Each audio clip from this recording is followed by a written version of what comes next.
हुसैन भाई का एक विदा है उनकी शादी ते जाड़े रखा तुम देख सकते हो।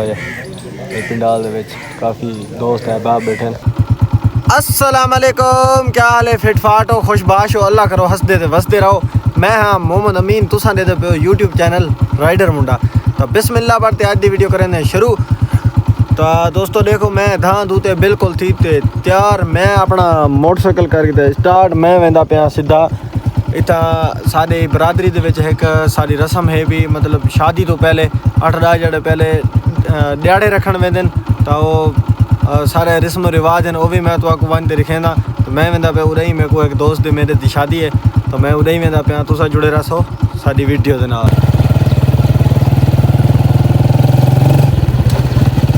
तो मैं हुसैन है सब बैठे बैठा, ये देखो हमीद है, काफ़ी बंदे बैठे।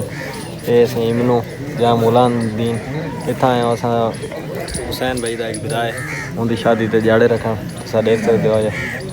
पिंडाल दे काफ़ी दोस्त है बाप बैठे।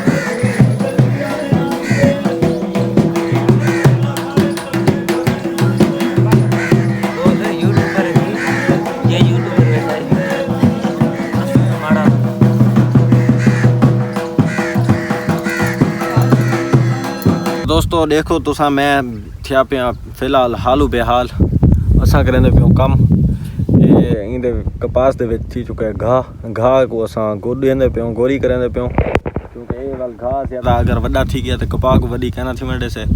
अगर कपा वडी ना थी से तो कपा हमसे को ना तो रोकड़ा को ना बन से।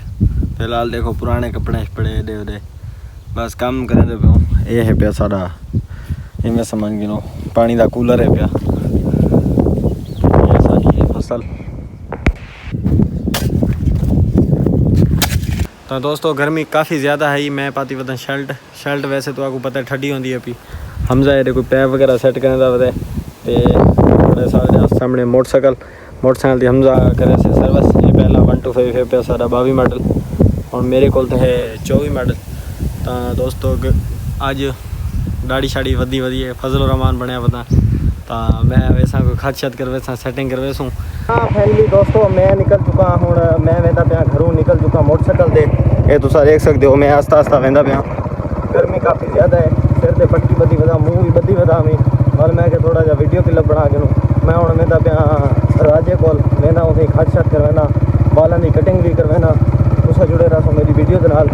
ये देख सकते हो इतना करा शरा मार गए जी पुली सारी टुटी हुई उनके उत्ते पाती है मिट्टी वगैरह। तो माशाल्लाह ये बेहतरीन थी है।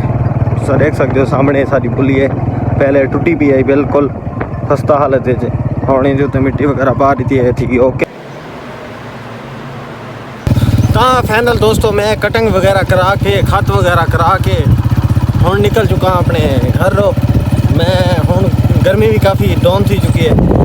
ये सही सारी रोड के हालात हैं माशाल्लाह, ये थोड़ी बहुत टुटल लेकिन भला भी रोड पे है भी मंजूरी थी गई हम जदा भी बढ़े इंशाल्लाह बहुत जल्द। तो दोस्तों मैं पहुंच चुका वक्त घर। मैं हूँ रूटर चला के दे ये तो देख सकते हो पानी आ चुका है। हूँ मैं धां धू गिनसा क्योंकि मैं कराइए कटिंग की वजह को वाल जड़ा है सिर दे वाल वगैरह हैं पे वो निकल वे सन। चलो कम फ्रेश थी वैसे मैं हूँ धां धू गिनना। तो अज की वीडियो का करें इतनी एंड। उम्मीद है सारी वीडियो तो आपको अच्छी लगी हो। अगर सारी वीडियो अच्छी लगी सारे चैनल को कर गिनो सब्सक्राइब। मिलते हैं नई वीडियो, तब तक के लिए अल्लाह हाफ़िज़।